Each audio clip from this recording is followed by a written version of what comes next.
In Indian Economics Service Examination, this topic is very important. This is the third video in the series of our 100 days revision series for Indian Economic Service. In this video, we will discuss about fiscal policy and monetary policy. Now, there are certain basics about this policy you might be already aware about it, because in other videos on our channel, we have already covered these portions. Now, in this video, I will tell you how to write answers, how to add those things in the content of your answer copy. And the most importantly, where students ask me in my class is this, sir, I'm not able to recall. I'm not able to reproduce. So we will see all the solutions, how you can present and how you can understand the topic, so that topic will remain here and when you are writing. Because let me tell you honestly, if you have given any attempt of Indian Economic Service Examination, you must have realized that when you write answers, it's not about the handwriting speed. It's about the flow of thought that comes from your mind to the hand. Okay, that's where we will hit directly in this video. Okay, so this is the third video in the 100 days series. Previous two we have already covered. If you have missed, you can watch after this video. Okay, so let's start. Meaning, tools, objectives and differences all are important, and here we'll see why these two topics are always there in the examination. Now, fiscal policy versus monetary policy, two important tools. It's like working as two hands for the government in order to control the economy. Okay, let's read the first point. Fiscal policy and monetary policy are two major instruments. Okay, what are those instruments? Like in our daily life, we use musical instruments like guitar, violin, and a tabla, etc. So in order to do the management of macroeconomy of any economy, not Indian economy just, you need these two tools. If these two instruments go hand in hand, economy will flourish. And that's how we have seen India's economic performance. Right now, we are in a Goldilocks zone. Just because of this war, this is impacting our growth. Otherwise, it's a golden period of Indian economy. Now, fiscal policy is controlled by the government. How government control? With the budget. This basic you know. But in the examination, if you just write a simple thing that is controlled by government, it is maintained by government, and it is used by government in order to correct the economic or correct the market failure. Okay. Monetary policy is controlled by the central bank of a country. In India, it is RBI. In USA, it is Federal Reserve. In England, it is Bank of England. Okay. So like that. Both aim at growth, stability, and better economic performance. Okay. So there are certain tools that we will be seeing, but major aim of these two policies are growth, stability, and better economic performance. So that is why quantitative figures are set in order to achieve those targets. Okay. Now this topic is important for inflation, employment, two very important topics for the government always. Business cycle, and so economy is like up and down, that's called business cycle.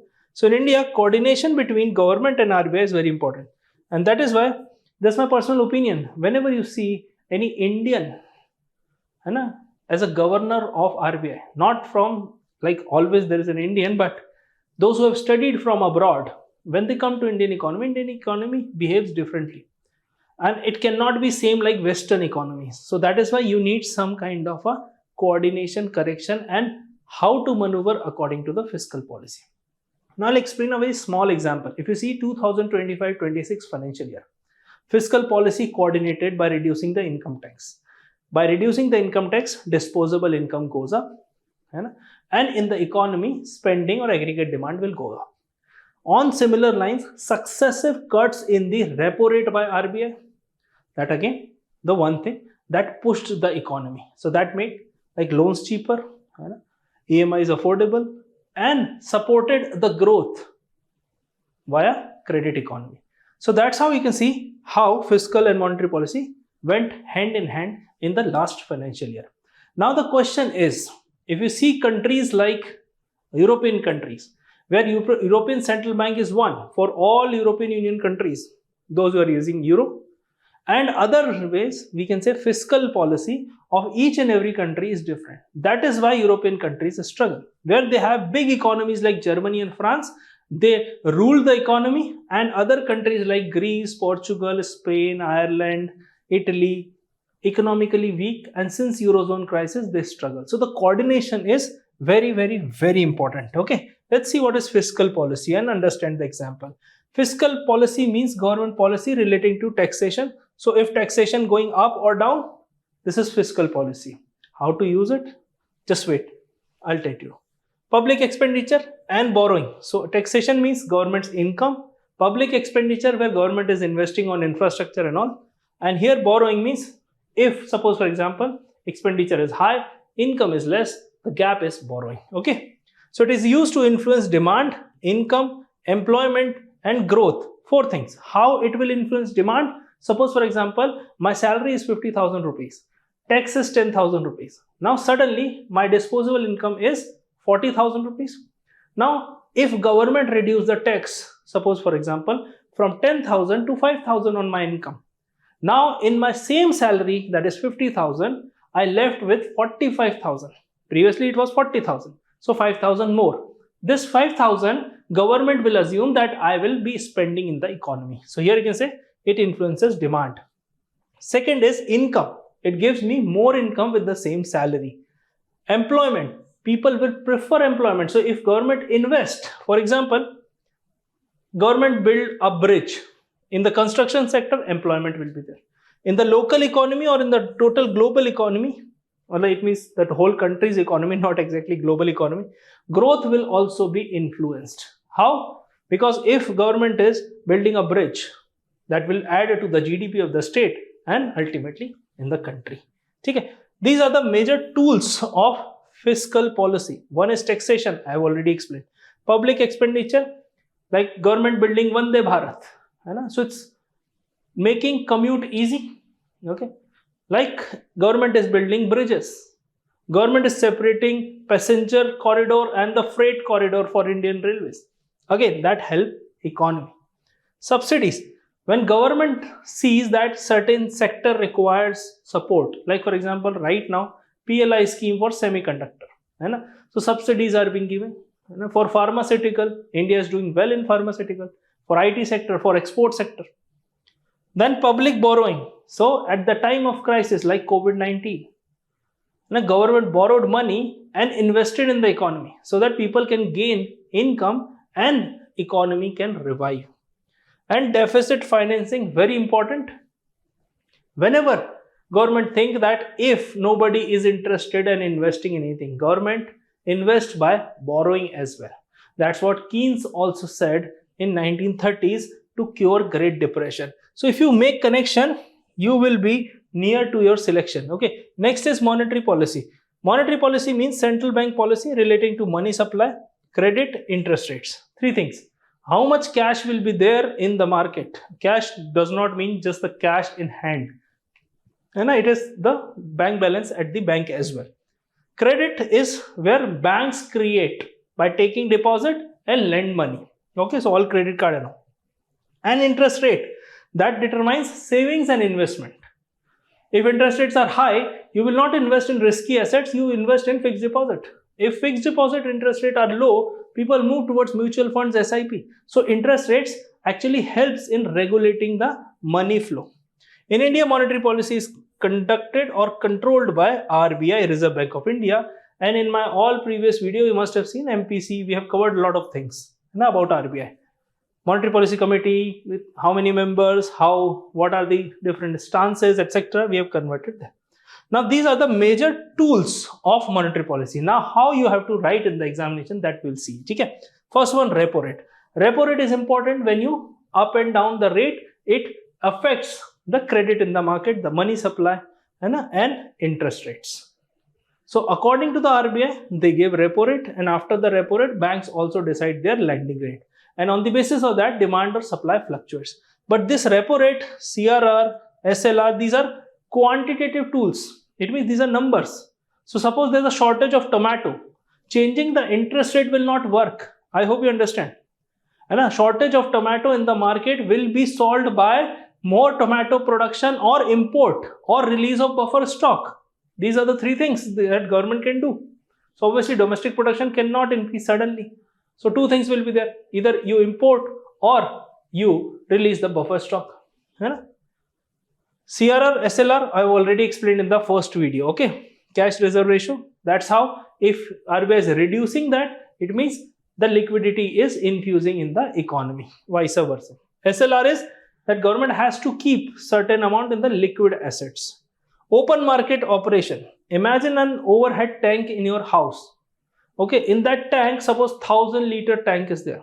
It fluctuates up and down, and according to that, you fill water in that tank by like switching on the motor, or you switch off the motor, you regulate them.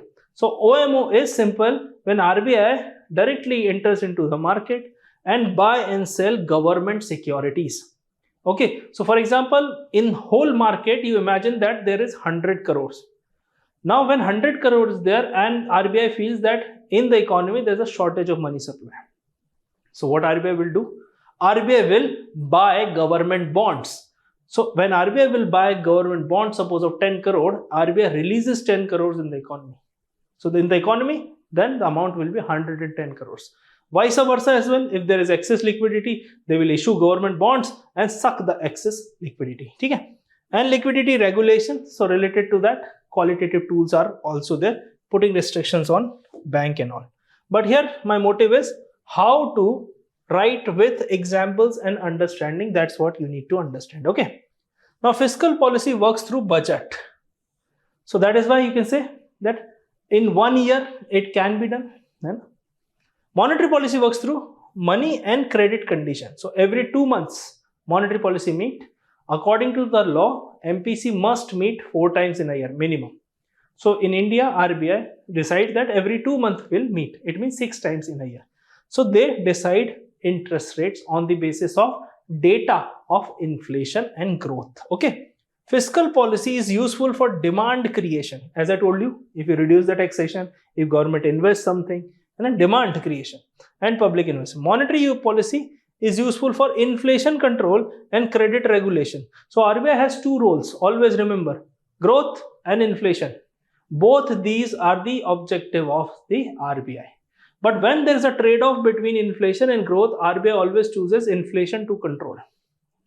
And that is why RBI always sacrifices growth if there is a trade-off. Okay?